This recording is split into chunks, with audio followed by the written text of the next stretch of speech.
Sejam bem-vindos ao Viva Antes de Morrer podcast. Eu sou Ana Pauseiro E eu sou Daniela Moreira. e hoje a gente vai falar sobre como identificar um relacionamento invasivo. Primeiro passo, não vamos confundir abusivo com invasivo. E a gente vai explicar exatamente isso, assim, o que caracteriza uma invasão no relacionamento. Eu queria acrescentar que a gente vai ser guiado por uma lista de um psiquiatra formado em Harvard e companhia, que faz um trabalho lindo chamado Learning Love, Aprendendo Amor. O nome dele é Krishnananda e vai servir de guia para a gente, que é mais fácil. Eu agradeço enorme que ele realmente, se alguém tem interesse, o trabalho que eles fazem é um casal, é muito bonito, vale a pena dar uma olhada. Ok. Então, gente, vamos lá. A, a gente discutiu nos últimos episódios como se formam os padrões infantis, aquela criança que uma criança quando precisa de alguma coisa, ela demanda, ela exige, ela culpa, ela grita, ela chora. Imagina se você lá um bebezinho, se você não chorar, você não vai ter o leite. Né? Se você não chorar, ninguém vai limpar a sua fralda. E a gente acaba levando, porque tem uma dificuldade de amadurecimento, a gente acaba levando uns padrões de comportamento desse para a vida adulta. E aí acaba invadindo o espaço do outro, muitas vezes, e permitindo que o outro invada nosso espaço, por medo do abandono, pela dor da perda, pela uma série de razões. E hoje a gente vai falar um pouquinho sobre como funcionam essas invasões. E aí, em primeiro lugar, o que é uma invasão? É toda vez que alguém passa do limite e invade seu espaço, seja ele físico ou emocional. Energético também. Energético também. Isso. Dani? Eu vou dar até um exemplo do energético, Uhum. porque foi uma coisa que me surpreendeu no meu processo. Quando eu comecei a me trabalhar, normalmente você passa processo, você começa um processo de autoconhecimento, você vai trabalhar a relação com pai e mãe. E eu lembro que teve uma sessão que me veio uma dor enorme, porque eu me lembrei de uma vez que eu estava com a minha mãe, eu era bem pequena, e ela estava me dando uma bronca, uma coisa dessa, e eu devo ter olhado para ela, que eu não tinha coragem de falar, mas eu tinha coragem de mostrar com os olhos. E eu realmente devo ter olhado para ela com muita raiva. E ela virou para mim e disse assim: abaixa os seus olhos, não me olha desse jeito. E foi engraçado porque não foi nem o que ela falou, mas como ela falou. Aquela energia de não. Aquilo ficou gravado em mim durante anos. Tanto que eu não conseguia olhar nos olhos das pessoas. Eu tinha uma dificuldade enorme de fazer isso. E eu não sabia por quê.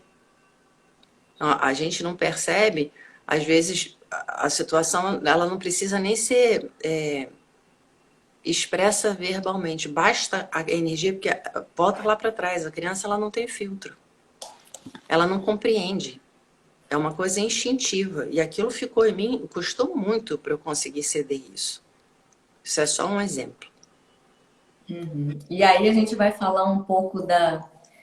Fica mais fácil quando a gente entende com exemplos, e a gente vai falar um pouco o que caracteriza uma invasão e dar os exemplos e contar histórias o máximo que a gente conseguir, né? E a primeira que tá na lista, assim, gente, nunca te incomodou você quando alguém fala pra você o que você tem que dizer, pensar ou sentir? Essa eu acho que é o que tá top da lista. Eu lembro de uma vez muito claro que isso me aconteceu e é assustador. E as pessoas fazem isso às vezes até na boa intenção, mas não deixa de caracterizar uma invasão.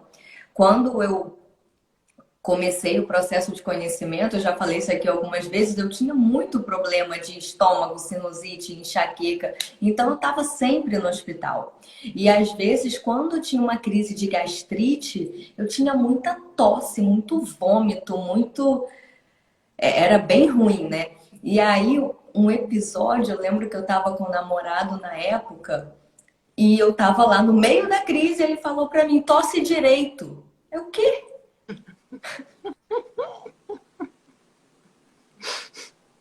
Como Você... assim, né? A pergunta é, como assim tossir direito? Não... E aí, e essas coisas a gente faz sem perceber.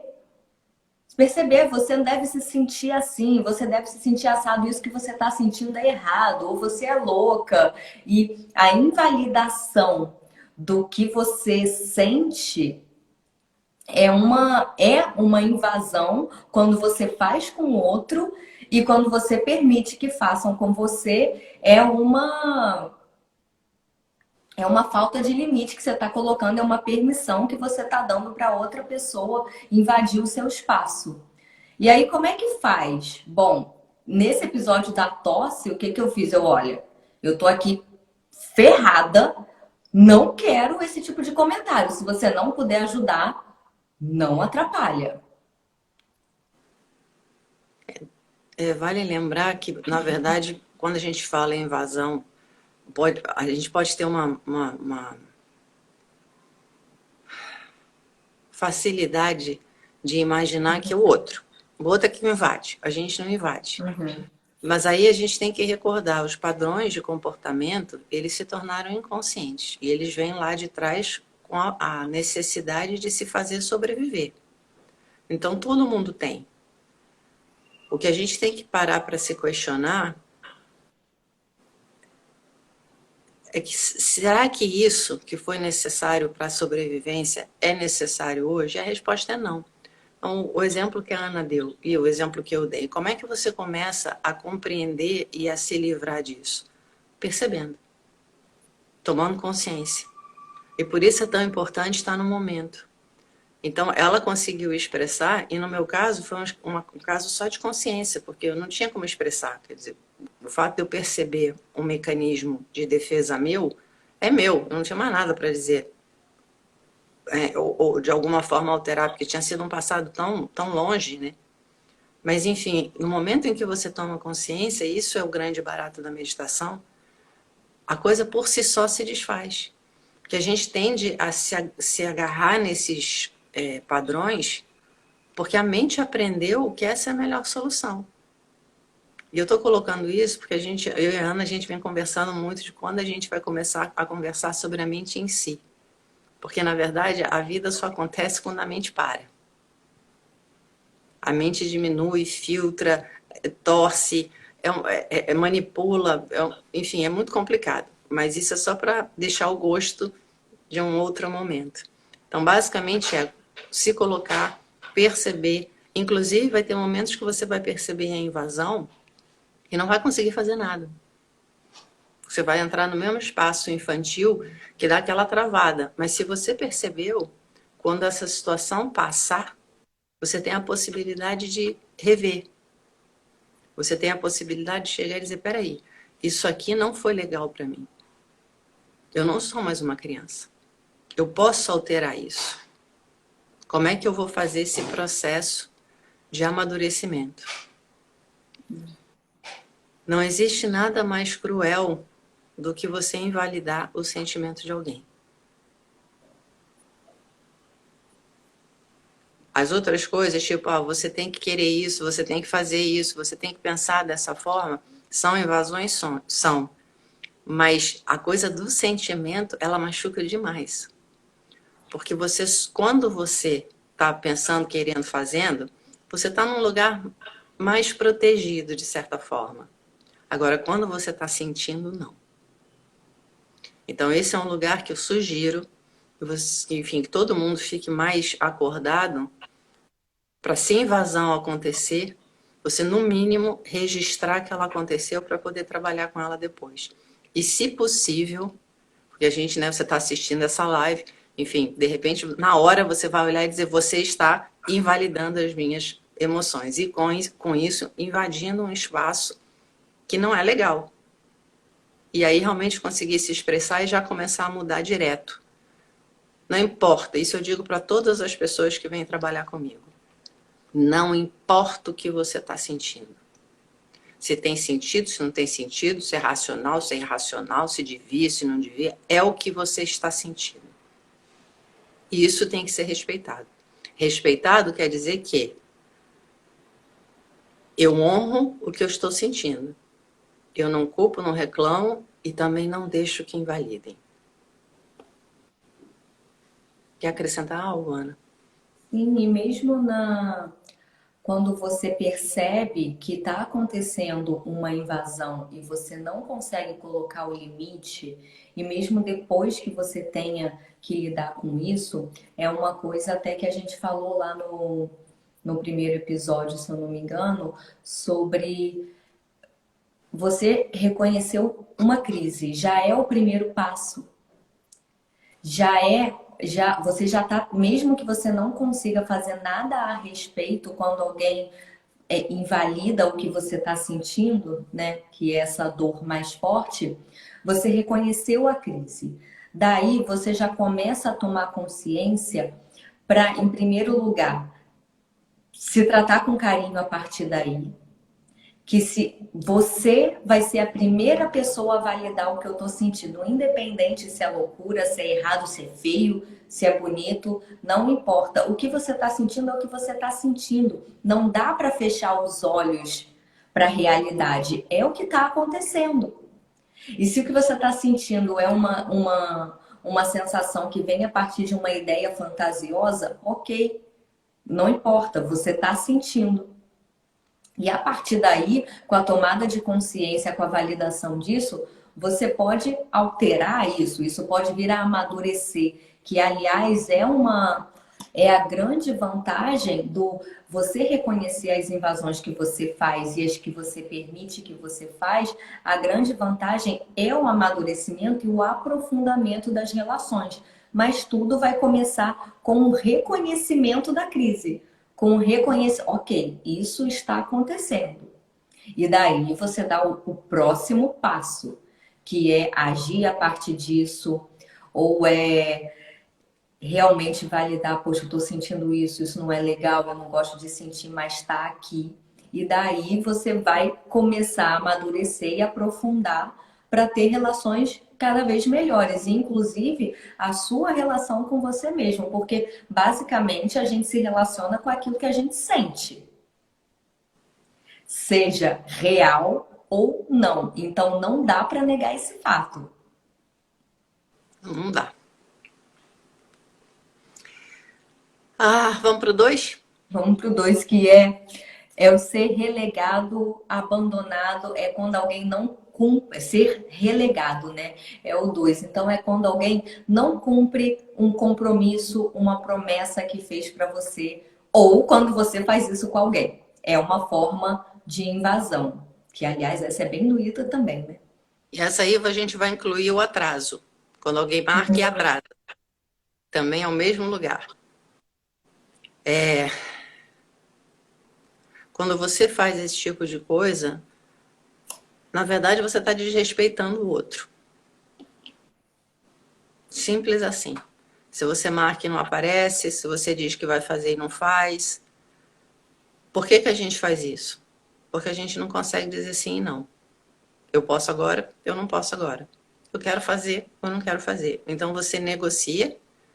E aí é muito engraçado, porque uma das coisas que vai ficar muito claro, eu acho, quando a gente passar por todas esses mecanismos, é perceber quão político nós nos tornamos. E aí eu vou indicar O Filósofo e o Lobo, que é um livro sensacional, que ajudaria muito a perceber como a mente é ladina e como a gente aceitou viver um mundo político, um mundo da negociação, da manipulação e do desrespeito, no fim das contas. E por isso está do jeito que está. Dizer a verdade constrói. Uma meia-verdade é algo que envenena de uma forma absurda, porque com a mentira você tem como quebrar ela, de certa forma. Mas a meia-verdade te deixa num lugar amarrado. Pode ser que sim, pode ser que não. Tem uma parte que é, a outra parte que não é. Então é um lugar onde as relações elas começam a naufragar. Porque elas nem vão para um lado, elas se tornam imóveis. Você não consegue se dedicar inteiro e não consegue sair.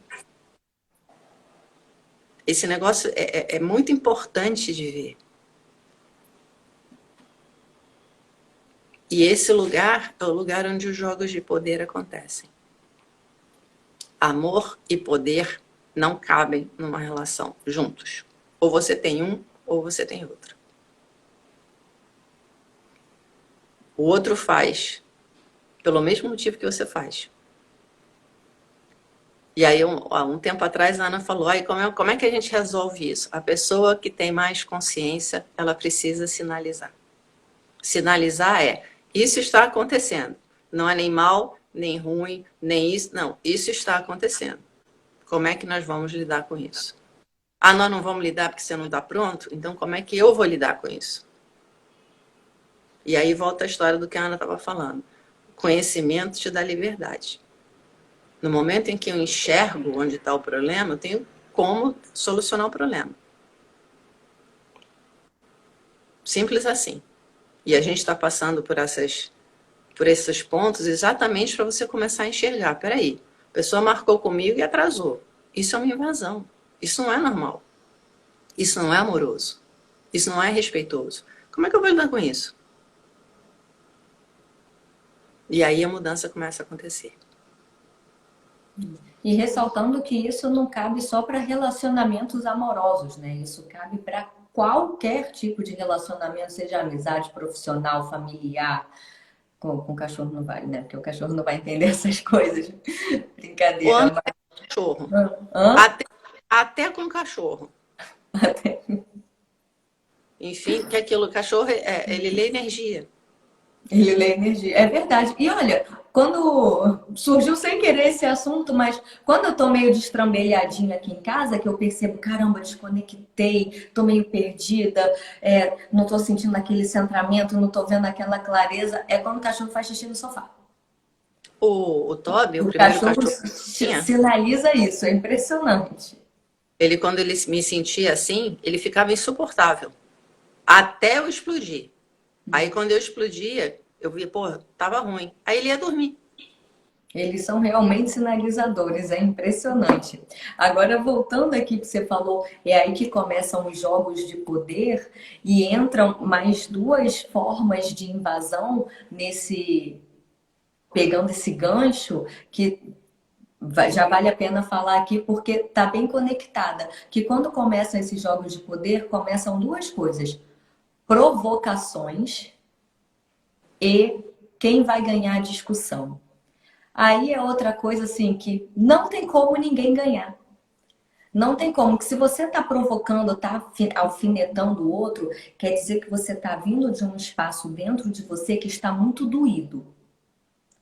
Tem uma dor muito grande ali, seja o medo do abandono, que é muito comum em todas as relações, seja a dificuldade de dizer sim ou seja a forma como você está se defendendo, né? A pessoa está ali te causando uma invasão e você instintivamente precisa se defender, porque para nossa mente mais primitiva isso é um caso de vida ou morte, então você tem que se defender.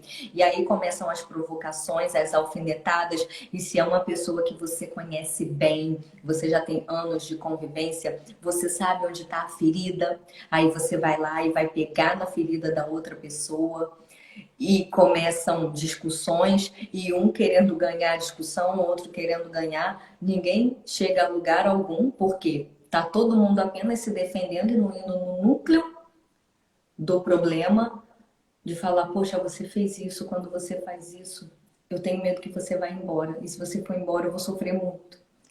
É difícil ir nesse lugar com calma, ainda mais se você estiver num calor de uma discussão. Eu lembro até que eu vi uma vez um memezinho, uma piadinha de mestre Zen, falando, mestre, qual mantra eu uso na hora da raiva? Aí o mestre responde, meu filho, se na hora da raiva você lembrar de fazer um mantra, qualquer um serve. É isso. Então, então é mais ou menos assim. Então, você começa a provocação, começa a querer ganhar discussão e só fica um invadindo o espaço do outro, quem nasceu primeiro, o ovo ou a galinha? Foi ele que começou, por isso que eu tô fazendo isso.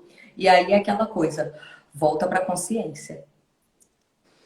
Bom, Assim, se você puder, né? Volta para a consciência e para começar a fazer diferente, porque isso aí vai levar aonde? A lugar algum. Quer dizer, vai levar a um lugar muito ruim. Não vai levar num lugar de crescimento e amadurecimento das relações e aprofundamento do amor, que é no fundo onde todo mundo quer chegar, né? Eu quero amar, eu quero ser amada e ficar te provocando, te alfinetando e querendo ganhar discussão, não vai te levar nesse lugar de forma nenhuma. uma coisa para registrar é: a provocação sempre é violenta. Então, aquilo, o que eu estou fazendo? Para não entrar na dor, eu entro na raiva. É por isso que a criança faz aqueles tantrums.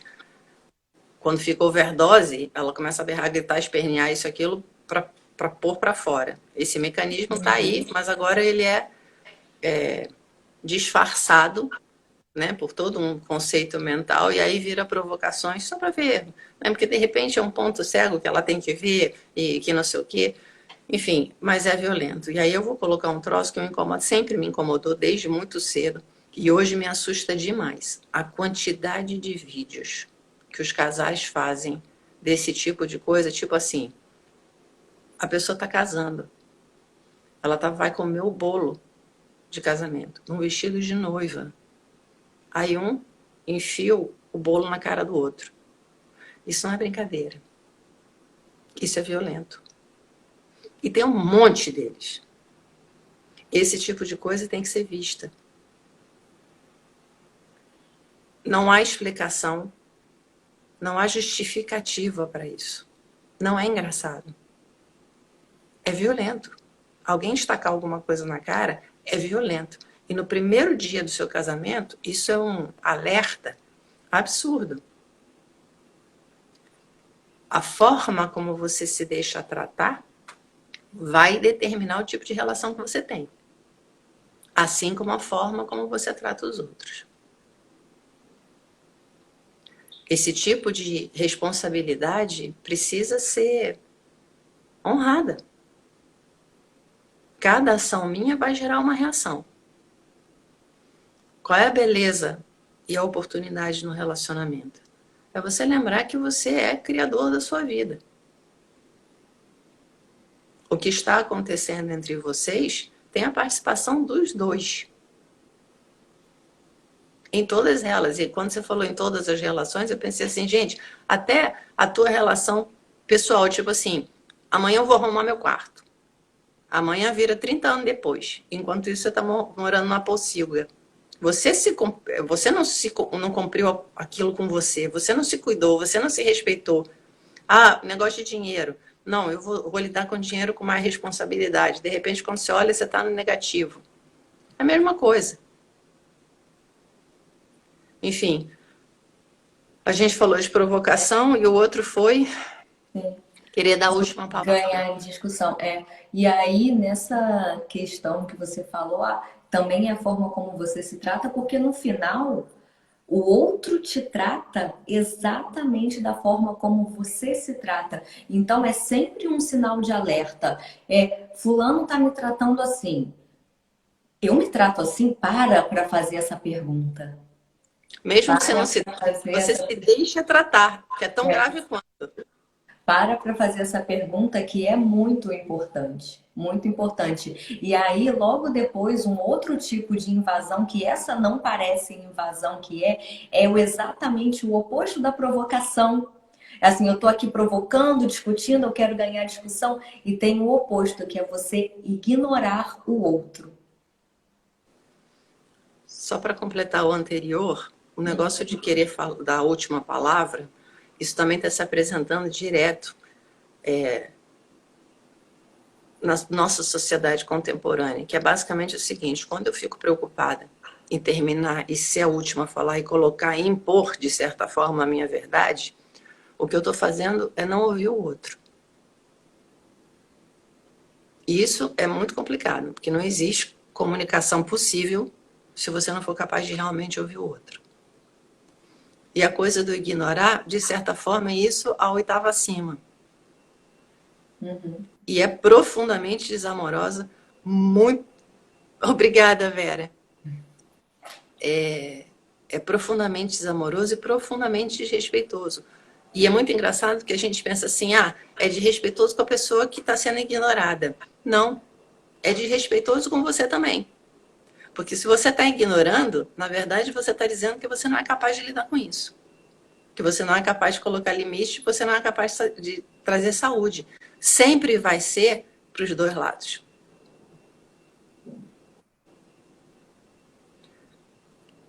A oitava acima disso, que é uma coisa super preocupante no momento, é a história da superproteção. Isso a gente vê, até eu andei falando dessa coisa em relação à mãe com adolescente. Gente, não tem nada mais... como é que eu vou dizer? Não tem nada que te faça mais aleijado do que alguém te superproteger. Eu lembro quando eu era criança, bem cedo, eu resolvi que eu queria aprender a cozinhar. E a minha avó era uma portuguesa, consequentemente cozinhava super bem, só que era exatamente a mãe sufocante e a avó pior ainda. Então vamos para a cozinha, porque a Dani quer aprender a cozinhar. Só que eu aprender a cozinhar na cabeça da minha avó era eu sentar e ficar assistindo. E eu dizia para ela, eu não quero que você faça para eu aprender. Eu quero aprender fazendo. E eu me sentia profundamente incomodada no sistema dela. Por quê? Porque, na verdade, ela estava partindo do princípio que eu era incapaz. E eu sentia isso como criança. Eu não racionalizava isso. Eu só ficava com raiva. Eu quero fazer. Aí eu lembro que uma vez eu fiz um sorriso no meu joelho com a queimadura que eu fiz abrindo a porta do forno. E aí vem aquelas histórias. Viu? Eu te disse. Eu falei, olha, não tem problema nenhum. Isso aqui é acidente de guerra, quer dizer que eu participei e vou sair do outro lado. Engoli a dor com a maior dignidade que eu podia, porque realmente eu queria manter aquela coisa. Me deixa fazer, me deixa aprender, eu sou capaz. Então, todas as vezes que, por exemplo, as mães não colocam limites porque estão super protegendo os filhos, na verdade estão deixando eles ficarem não desenvolvidos, para não dizer retardados. É uma coisa que a gente tem que olhar. E a gente vem de um lugar, por que a gente não quer que o outro cresça? Porque a gente tem medo que se ele crescer, ele vai parar de depender da gente e vai embora. Então não dá para imaginar que você está fazendo um bem. Não dá. Nem para você, nem para o outro. Porque esse lugar, inclusive, vai te levar para aquela sensação de eu não sou amada, eu sou útil. Eu tenho que ser serviçal para ser necessária. Mas ser necessária não é ser amada. E você lá dentro sabe disso. E aí, essa questão da superproteção volta a algumas coisas que a gente já falou lá atrás, que é o seguinte: é aprender que não existe segurança na vida. O fato de você estar vivo é um risco o tempo inteiro. E a gente é criado, existe uma história muito grande contada na sociedade que a gente precisa de segurança. Não é à toa que existe essa coisa do concurso público, que é uma coisa que em outros países isso não tem tanto. No Brasil isso é muito divulgado como uma coisa incrível, como uma coisa maravilhosa, extraordinária. E, gente, nada de errado em ser funcionário público. Eu sou filha de funcionária pública, inclusive, irmã de funcionária pública. Então, realmente não tem nada de errado em ser funcionário público. O que tem de errado é a cultura da segurança. Porque, gente, segurança não existe. Tudo bem, você vai ter um emprego que é mais estável e tal, ok, sem problema. Mas a vida em si, ela é o risco o tempo todo. E você ser super protetora ou se permitir que sejam super protetora ou super protetores com você, quer dizer que você não está aceitando os riscos da vida. E quando a gente não aceita os riscos da vida, a gente simplesmente não cresce. Então, é uma coisa que precisa ser olhada com profundidade, com amor e carinho, porque correr risco dói, dói, dá medo, dá aquele frio na barriga, aquela palpitação, dá. Enfim, tá aí a vida. Faz parte. Tá Eu aí a quero. vida. Faz parte da vida. Eu tive uma cliente, Ana, que ela foi me procurar, ela já era casada. E a história de vida dela é o seguinte: quando ela era pequena, quando ela nasceu, né, a mãe dela tinha neurose e pânico dela morrer, uma coisa dessa. Então, ela fez um raio de uma estrutura onde tudo era super limpo, super arrumado, aquele esquema estéril.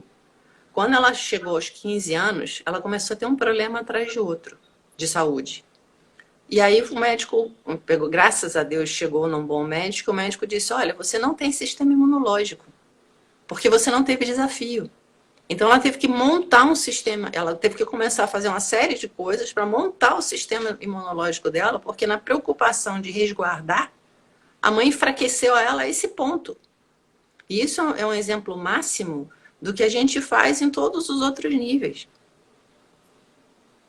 Se a gente tiver um pouco mais de consciência, facilita a vida de todo mundo, porque aquilo, a gente tem estágios de desenvolvimento. Então, aquilo, você não vai pegar uma criança e vai exigir que ela se comporte como adulto. Mas se você for desafiando ela no respeitosamente, atentamente, cada etapa vai sendo concluída com muita facilidade e isso vai construindo uma confiança e uma estrutura que vai prepará-la a enfrentar qualquer desafio lá na frente. Como a gente não fez isso e está começando a acordar para fazer, aí volta aquela história, gente, acordar para isso, e isso é uma coisa que tem que ser aprendida agora. O processo de autoconhecimento não é você despertar e de repente mudar tudo. Nem tenta. É você olhar e dizer, pô, isso aqui pode ficar melhor. Gente, isso aqui eu ainda não consigo fazer. Eu sei que me machuca, mas eu não consigo fazer. Tudo bem. Só eu ter percebido isso já tá legal. Deixa eu me tratar com mais carinho. Deixa eu buscar apoio. Deixa eu buscar algo que nutra essa parte que está acordando. A gente vai ter que fazer adulto o que não fizeram com a gente quando criança. O processo de autoconhecimento é perceber onde você está, aceitar o limite e nessa aceitação expandir o limite. Não é romper o limite, não é tentar subir tudo de uma vez só. Não funciona assim. É um processo vagaroso. Falando. Até porque se você tentar fazer isso tudo de uma vez só, tudo que você vai conseguir gerar é uma tremenda ansiedade. E aí vai piorar tudo, porque a ansiedade é aquele temperinho que estraga a receita toda.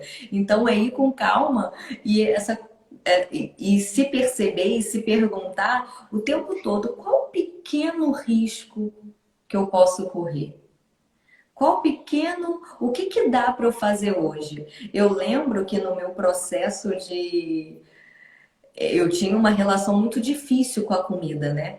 Então era o tempo todo, eu vou fazer a dieta de não sei o quê, agora vai, agora a barriga vai ficar não sei o que lá, agora eu vou perder não sei quantos quilos, vou ficar forte. Óbvio que aquilo só me gerava uma ansiedade, um estresse tremendo, uma bela crise de enxaqueca e nada se resolvia. E nada se resolvia. E quando eu comecei a pensar assim, tá, ok, o que eu posso começar a fazer? E aliás, isso a gente já recomendou aqui o Flávio Passos. Para mim, não tem ele não é nutricionista, mas para mim não tem autoridade maior no Brasil quando a gente fala em termos de alimentação, saúde e nutrição. É uma pessoa que vale muito a pena você acompanhar. E quando eu descobri, a gente caiu lá no curso dele, a primeira coisa que ele falou foi, gente, comece introduzindo.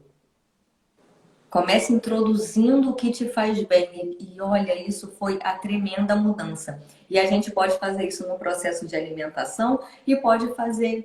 Aí comecei a introduzir o brócolis, não sei o que, foi devagar. Aliás, foi bem devagar, mas ok, funcionou. Funcionou, deu certo. E aí a gente pode fazer isso também com a gente. Eu vou me tratar com mais amor, o que que eu posso fazer agora? Eu não quero mais viver ansiosa, eu não quero mais deitar e não conseguir dormir, eu não quero mais acordar e perceber que meu sono não serviu para nada, eu acordei cansada, né? Eu não quero mais invadir o espaço do outro e nem permitir que o outro me machuque. Eu não quero eu mais me machucar. Só que, gente, vai introduzindo. O que que você pode fazer hoje? Né? O primeiro tema que a gente falou aqui é de o que te invade é dizer ao outro como ele deve agir, sentir ou pensar. Você pode fazer isso só por 24 horas com quem estiver do seu lado? Você pode fazer isso só por 24 horas com você mesmo? De não vou falar para o outro o que ele deve dizer, sentir ou pensar só hoje. Eu consigo? Já é um passo. Então é aquela coisa. E não existe boa intenção sem consciência. Meu pai costumava falar um ditado que eu odiava quando ele falava, mas hoje eu vejo que ele está coberto de razão, que é o ditado da vovó, de boa intenção o inferno tá cheio. Então, não existe você ter boas intenções e essas boas intenções funcionarem se você não tiver consciência do que está fazendo. Então, o primeiro passo aqui, estamos tomando consciência das invasões que você faz ou permite que façam com você nos relacionamentos. Primeiro passo, reconhecendo. Agora, o que de pequeno eu posso fazer para melhorar 1% disso? E assim seguir. É isso. E aí, Ana, engraçado, porque você falando, eu me lembrei daquilo, conselho se fosse bom, a gente cobrava, não dava de graça. Isso é uma outra invasão. Isso é uma outra invasão, tá aqui na lista dar conselhos não solicitados. Justo. Porque, na verdade, eu acho assim, quando eu comecei a trabalhar com pessoas, isso, aquilo, eu tinha esse espaço de, gente, eu tenho mais consciência, então eu vou aconselhar e vou indicar o caminho, vou isso, vou aquilo. E custou um pouco para eu entender, peraí, meu papel não é esse. Meu papel é partilhar a minha experiência. Você escuta se quiser. Você usa se quiser. A gente tenta, e isso é muito comum, todas esses pontos que a gente está batendo, no final o que que é? Eu quero transformar o outro em alguma coisa que vai me tirar do lugar que eu estou e vai salvar a minha vida. Só que o outro está fazendo a mesma coisa. Então, todos esses lugares, na verdade, são lugares de busca de conforto e segurança. O problema é que o amor e a vida não acontecem nem no conforto, nem na segurança. Aceitar isso também é super importante. E aí vem uma coisa muito engraçada, porque o que a gente chama de sair do conforto e enfrentar o risco? É a possibilidade da tragédia. Galera, é o seguinte, aí volta aquela história, a gente tem que olhar para a forma que a cabeça funciona. Porque a tragédia, se tiver que acontecer, ela vai acontecer você vivendo ou não.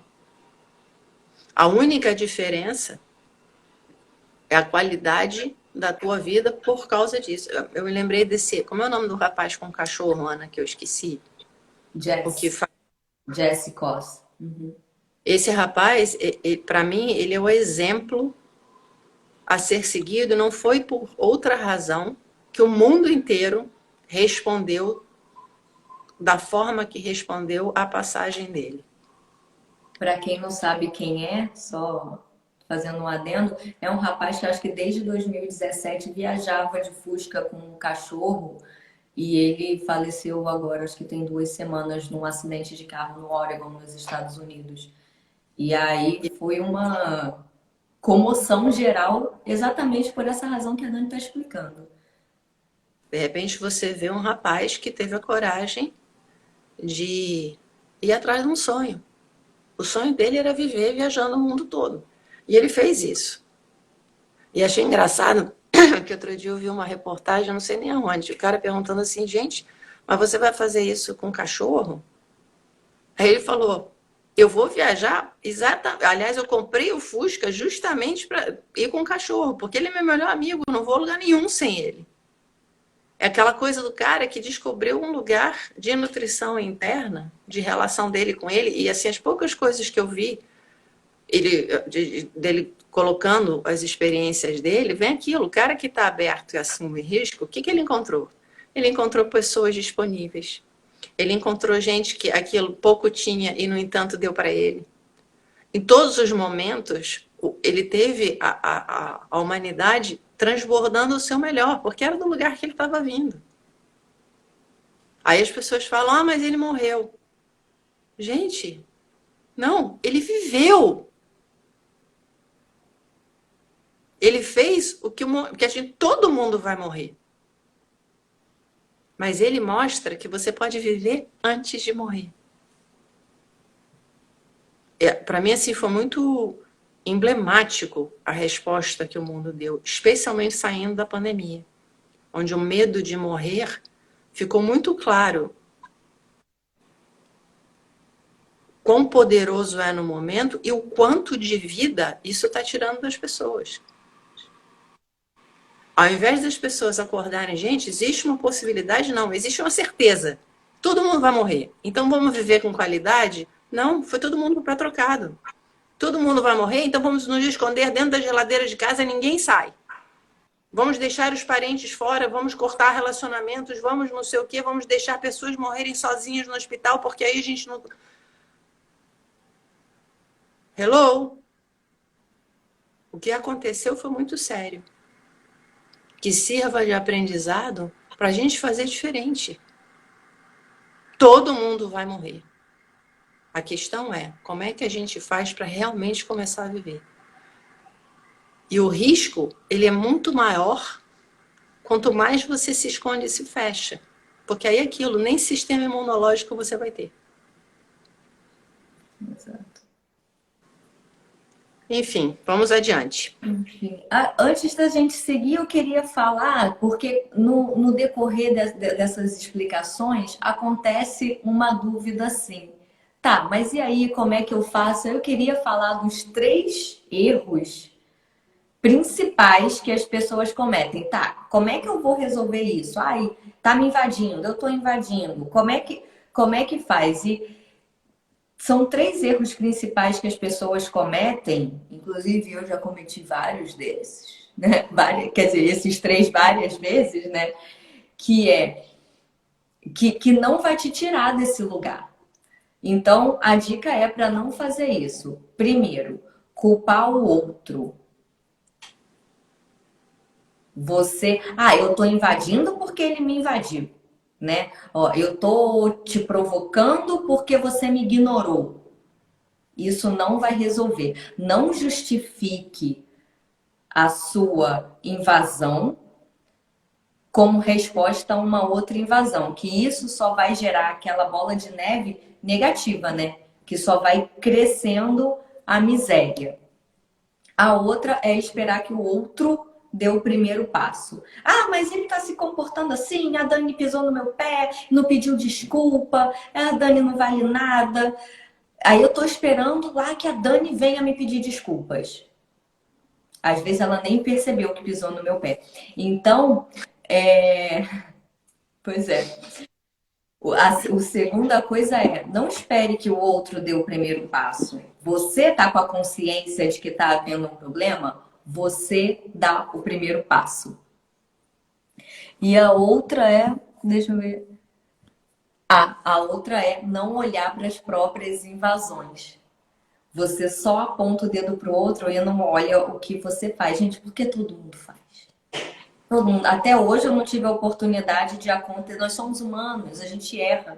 Até hoje eu não tive a oportunidade de conhecer alguém que eventualmente não invadiu o espaço ali. Não existe. Com desamor, né? Não existe. Então, ficar atento para essas 3 coisinhas é um bom. Se você não sabe o que fazer, você já sabe o que não fazer. Já é alguma coisa, é aquela coisa, eu não sei para onde eu quero ir, mas eu já sei que ali eu não quero ir, tá? Ali eu já sei, não vou. Vamos ver as outras possibilidades. Foi bom você falar isso, Ana, porque, por exemplo, eu comecei a me trabalhar exatamente o dia que eu percebi que eu não sabia o que eu queria. Eu não sabia o que eu gostava, eu não sabia o que eu precisava. Eu não sabia. E aí eu comecei exatamente isso. Eu falei, bom, eu sei o que eu não quero. Então, para lá eu não vou mais. O sim, ele vem, às vezes, de uma maneira muito mais fácil, quando você simplesmente respeita o não. Isso aqui passou a não ser aceitável para mim. Então, isso eu não vou alimentar. E aí sobra energia naturalmente. É que nem a história que o Flávio fala. Se você começar a pôr legume no prato, de repente você não vai ter vontade de comer as besteiras no final, porque o seu ser começa a ficar suprido, nutrido. Naturalmente, as boas escolhas começam a acontecer. Então, realmente, prestar atenção no que a Ana falou, anotar isso, começar a trazer consciência, já vai ser um baita avanço no processo do autoconhecimento. E aí a gente, nesse ponto, já fala de uma outra coisa que é invasiva, que é não respeitar o não. E aí é não respeitar o não do outro e não respeitar o seu próprio não interno. Ou não ou permitir que o outro não respeite o seu não. Que isso parece uma forma negativa, e mas você não deixa de estar invadindo o outro na relação ou se permitindo ser invadida ou não se respeitando. Essa coisa do não, ela é muito complicada, né, Dani? A gente é muito ensinado que não pode dizer não. Eu tive um papo longo com uma pessoa que me procurou outro dia, justamente falando isso. Ai, mas contando a história que ela acabou sendo estúpida com uma outra pessoa. Falei, pô, eu fui grosseira, ela se sentindo super culpada. Eu fui super grosseira, eu fui isso, eu fui aquilo. Agora tô me sentindo super mal de ter feito o que eu fiz. E aí a gente foi conversando, tal. Falei, o que que aconteceu? Por que que simplesmente você não foi tão ríspida na atitude que você teve com a outra pessoa? Falou, é porque era como assim, a água ferveu, o pote já estava muito cheio. E aí eu só fui perguntando, eu não dei uma resposta para ela, só fui perguntando, e aí? Mas por que que o pote estava muito cheio? Porque há muito tempo eu não estou conseguindo dizer não, eu não estou conseguindo colocar o limite. E aí, essa pequena atitude da outra pessoa me pedindo uma coisa simples que eu não podia fazer e era só simplesmente dar um não, eu explodi. E aí volta aquela história, Ana. Toda vez que a gente tem essas traições pequenas, diárias, o sistema fica envenenado. Ele vai se envenenando aos poucos, que é exatamente o efeito copo d'água cheio. Uma gota transborda. Só que o transbordar agrava a situação. Porque aí você entra nesse espaço de culpa, de depreciação interna, eu não sou, eu sou uma besta, eu sou agressiva, eu sou não sei o quê. Quando, na verdade, se você observar e realmente parar nesse momento, que você vai sentir uma exaustão. Gente, eu tô cansada. Eu tô cansada, eu tô perdida, eu não sei o que fazer. Se você aceita esse lugar, imediatamente o antídoto começa a acontecer. Que aí é aquela coisa, você tem desse lugar a oportunidade de chegar para a pessoa e dizer, fulano, aconteceu isso assim, assim, por causa disso. Eu te peço perdão. E aí é muito engraçado que volta aquilo, nós somos todos muito diferentes, mas somos todos muito semelhantes. Quando você se abre, a outra pessoa desarma. Porque ela sabe. É isso mesmo. A gente acha que vai, se a gente expor a nossa vulnerabilidade, expor o que a gente está sentindo, como a gente está se sentindo, o que vai acontecer vai ser um massacre. E na É, verdade é justamente o contrário. Que quando você se desarma, você dá oportunidade para o outro de se desarmar também. E, gente, se você ainda não testou, não acredite no que a gente está falando, testa. Testa, porque vai ser a única forma de não só entender racionalmente, intelectualmente, mas de ter aquele insight, aquela coisa interna de "Ah, meu Deus, eu me expus, eu falei o que eu estava sentindo, e não é que o negócio deu certo, que o negócio se resolveu, que esse probleminha que a gente estava tendo se dissolveu. É exatamente isso que acontece. E se Às não vezes leva um acontecer, tempinho. Às vezes não, às vezes é instantâneo. se não acontecer no primeiro momento, Uhum. pode parar para avaliar, porque você veio de manipulação. Você não veio do teu coração. Quando você vem do coração, você pensa assim, não, qual é a maneira mais segura de eu sair da insegurança? Não vai rolar. Aí você vai colocar quicadinho, assim, você vai abrir a porta, esperando que a pessoa entre. A pessoa sente isso. Ou você escancara a porta e mostra o quarto, ou você vai ter a reação proporcional. Então, isso aí é um bom indicativo. Funcionou? Eu fui honesta. Não funcionou? O que faltou? Esse E, gente, negócio faz do outro parte. tentando manipular, né? Você está esperando o resultado. Se expor não é esperar o resultado. Se expor é se expor. É falar o que você está sentindo sem tentar manipular o que vai vir depois. Eu estou sentindo isso, vamos ver o que acontece. Se você vem desse espaço, que aí é uma outra invasão, né? Tentando manipular o outro, aí Dani podia falar um pouquinho das formas de manipulação, né? Você vem desse espaço tentando manipular o outro reage. Gente, o outro não é burro. A gente tem a tendência de achar que a outra pessoa não vai perceber, ou as pessoas é, já existe uma máquina que é capaz de medir, eles chamam de aura, né? Que é capaz de medir a intensidade da energia que teu corpo está emitindo e inclusive de ver as cores que você está emitindo. Existe uma máquina já que consegue medir a frequência, a cor, a vibração, o tipo de energia, os megahertz, enfim. Já existe uma máquina capaz de quantificar e mostrar com imagens o tipo de energia que você está emitindo. Se existe uma máquina que é capaz, que tem a sensibilidade de perceber isso, imagina a gente que é feito da mesma coisa. Vibra, vibra, mesmo que você não entenda, você sente a vibração. Olha aquilo. Não existe ser humano que não tenha dito algum dia. Gente, essa pessoa me sugou por inteiro. A gente sente. É por Se aí. a pessoa está nesse lugar, você imediatamente sente. Você pode não registrar a nível racional consciente, mas o teu ser reage imediatamente. Aquilo, Imediatamente. a coisa da manipulação vai muito por aí.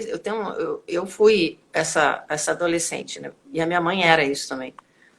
Você fazia um troço que a gente não gostava, o que eu fazia? Passava 3 dias emburrada. Isso é de um peso para quem está ao redor. Isso cria um desconforto. E a gente faz. Olha só, eu estou de mau humor porque você é uma peste. Se você não fosse uma peste, você me fazia feliz. Não funciona. Você só vai passar 3 dias de mau humor. Não funciona. E aí você pode manipular pela raiva, pelo humor, pela culpa e agora pelo sexo e pela doença. Esse negócio da doença eu achei tão engraçado que a primeira vez que eu ouvi isso, eu falei, gente, que estranho. Mas não, é aquela coisa da criança que fica doente para ter a atenção dos pais. Se a gente não amadurece isso por dentro, a gente vai ser aquele adulto que sempre fica doente. Porque quando você está doente, você não precisa ir para a escola, você tem a comidinha ali, você pode ficar no sofá o dia inteiro vendo desenho, alguém vai te dar comidinha na boca, vai lá tirar sua temperatura para ver se está com febre, vai te abraçar, vai te botar na cama, você vai poder fazer tudo que você quiser.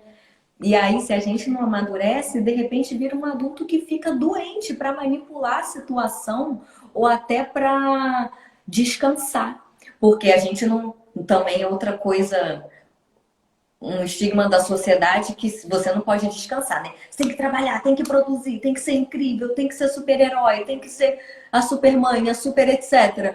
E aí você não pode descansar, e aí você vai usar a doença para poder descansar. O Anny é tão doido que eu hoje falava às vezes como criar crianças, né?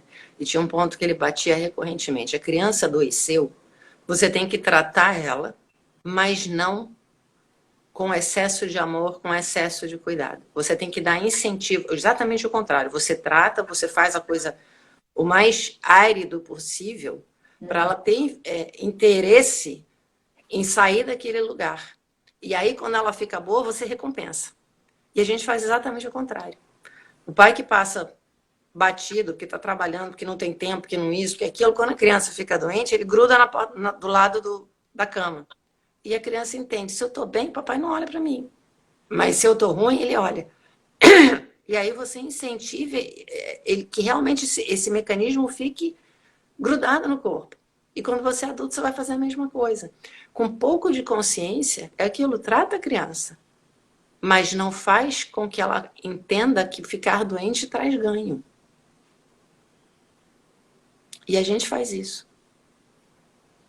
Em todos os sentidos. Na verdade, se a gente ficasse mais consciente, a gente faz as coisas esperando ganhos. Só que, fazendo o lugar errado, o único ganho que você vai ter é aumentar a doença. Pois é. E fazer com que ela se repita o tempo todo. E aí, quer colocar mais alguma coisa em relação a isso? Ah, sexo. Gente, isso é uma coisa que vem sendo debatida há zilhões de anos. E eu acho que só faz piorar. Porque se tem uma coisa que para mim ficou clara a partir de muitos anos de trabalho é o seguinte: sexo não se faz, ou se aprecia, ou qualquer coisa via conversa, que nem amor.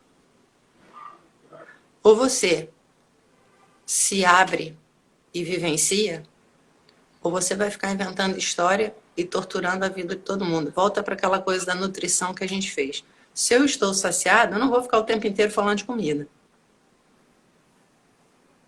E nem tampouco vou ficar negociando, olha, se você fizer uma boa ação, eu te dou um pãozinho.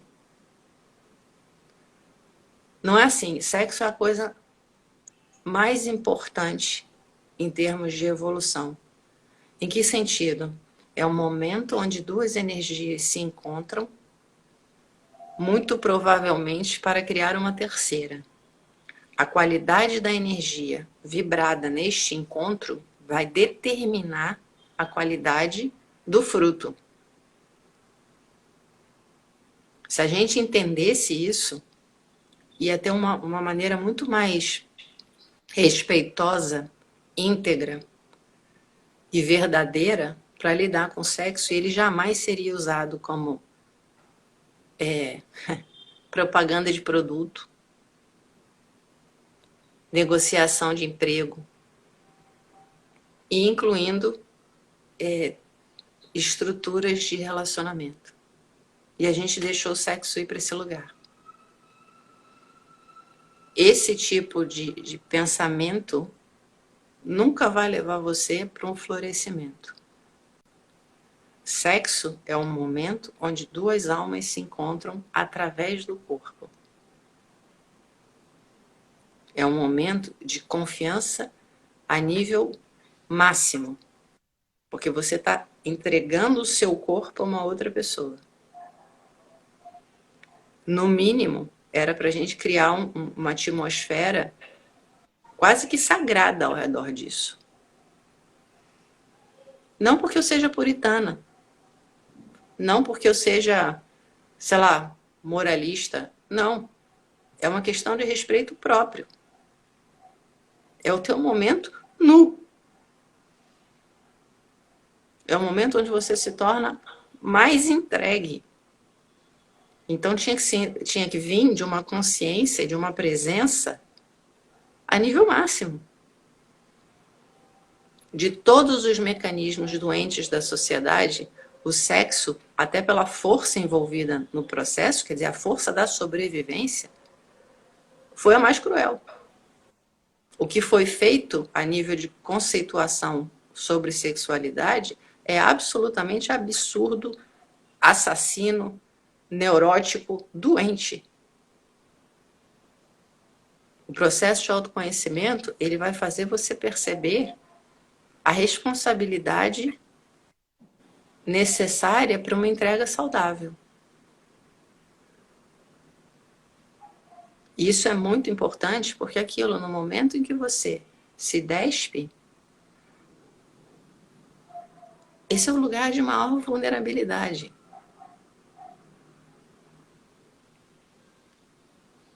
tem o maior potencial de crescimento e, ao mesmo tempo, o potencial enorme de destruição. Se você não se valorizar, não se colocar com presença e consciência, a possibilidade de você sair do encontro desse destroçada por dentro é enorme. Especialmente porque aquilo, não importa o quão agressivo, violento, desorientado o outro seja. No fundo, você sabe, eu me traí. E é por isso que dói tanto. Você, por mim, pode ter todos os parceiros que você quiser. Mas vai ao encontro de qualquer parceiro com essa sensação de integridade. Meu problema não é o sexo. Meu problema é a qualidade que se deixou relacionar com isso. Não, não é uma coisa fortuita, sem peso. Não, não é. Tá aí o resultado. Se você olhar, tá aí. Então, pô, a gente não caminhou na direção certa. Vamos voltar. Vamos repensar isso. Vamos nos colocar de uma outra forma. Porque é para ser uma enorme celebração. Então, tem que mudar. Tá perfeito. Eu acho até que, inclusive, a gente pode já deixar a lista de lado, que só tem mais um aqui que é ser exigido ou pressionado, né? Que também é uma forma de invasão, você ficar exigindo muito do outro, pressionando muito o outro, e na contramão também vale. E assim como qualquer coisa que a gente falou aqui na sexualidade, que é um lugar muito delicado, porque acho que de todas as formas de expressão humana é a que foi mais reprimida ao longo dos tempos. E baby steps também, passinhos devagar. O que eu posso fazer por mim hoje? Aonde que eu posso... Não vai se conquistar o mundo, né, Pink Cérebro, num dia só. O que eu posso fazer por mim hoje? É onde que dói? Aonde que me machuca, aonde... E dessa forma, 1% a cada dia. Tem uma expressão que está sendo muito usada que é essa, melhora 1% a cada dia, que no final de um ano você já está com 365%. Então, é por aí. Eu acho assim, Ana, o que você falou a respeito do não é super importante. Não dá para começar com sim, observa quando não acontece, porque o não passa despercebido, ele incomoda. Aconteceu um troço, você sentiu que ficou esquisito, para e observa. Agora, observar é dizer assim, isso aconteceu. Não é dizer, gente, eu sou uma burra, tá errado, devia ter feito diferente. Nada disso. Isso aconteceu. Como é que eu posso me nutrir? Se eu disser sim para mim nesse momento, o que eu faço? Isso é uma dica assim que pode ficar para qualquer situação. Quanto mais você fizer, melhor vai ser. Se eu disser sim para mim, o que eu faço nesse momento? Mesmo que você não tenha coragem de fazer, você já não vai fazer de uma outra forma. Porque você observa, nesse momento eu não estou pronta para fazer isso.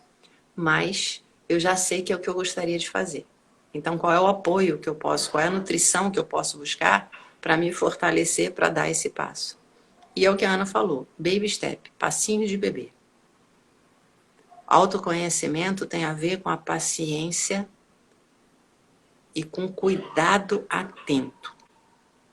Nós temos ciclos, nós temos ritmos, nós temos formas variadas para crescer. Você precisa descobrir qual é a sua. Já basta essa correria do lado de fora. No mundo do autoconhecimento, 1 segundo de totalidade é 10 vezes melhor do que 10 horas de esforço, de trabalho, de isso e aquilo. Então, se contenta com 1 segundo. Gente, vi isso em mim. Olha que legal. Puxa, vou celebrar isso aqui. Eu reconheci isso em mim. E em termos de relação, a mesma coisa. Percebeu que está indo para um lugar onde está ficando desagradável, não consegue evitar, para e diz assim, amiguinho, neste momento eu preciso fazer xixi. Sai, vai para o banheiro, leva uns 3 minutos. Só essa saída já te dá um... Peraí. Você tira a energia do conflito e dá tempo para uma outra coisa acontecer. Vou beber um copo d'água. Ih, acho que esqueci a panela no fogo. Qualquer coisa que te tire daquele lugar e te dê tempo para... Peraí. Porque aí quando você volta... Óbvio, isso saiu para buscar saúde, tá? Porque não adianta você sair dizendo assim, agora eu vou responder ele assim, porque aí você, né? Não é voltar 10 vezes mais bélica. Eu quero saúde. Como é que eu posso colocar isso de uma maneira que seja amorosa e respeitosa para nós dois? Assim você começa a desfazer esses lugares mecânicos, infantis, imaturos e prejudiciais. Um passo de cada vez.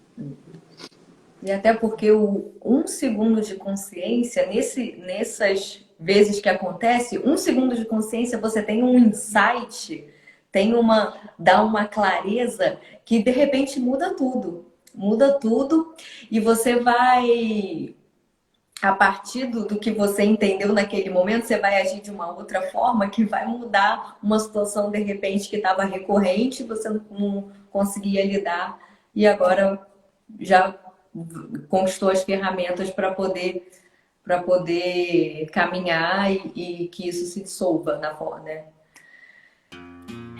É isso. Gente, muito obrigada a quem esteve aqui. Quem estiver assistindo pelo YouTube, se inscreva no canal e curte o nosso Indica para os amigos. E compartilha com os amigos para quem você acha que vai ajudar. A nossa gravação é ao vivo no Instagram, todo domingo às 10 da manhã, no horário de Brasília. E depois os episódios novos vão para o YouTube e para o Spotify toda terça às 6 da manhã. E aí você pode ativar a notificação lá, que toda vez que tiver um vídeo novo, você vai ser notificado, não vai perder nada. E é isso. Até semana que vem. Um beijo enorme. Tchau. Tchau.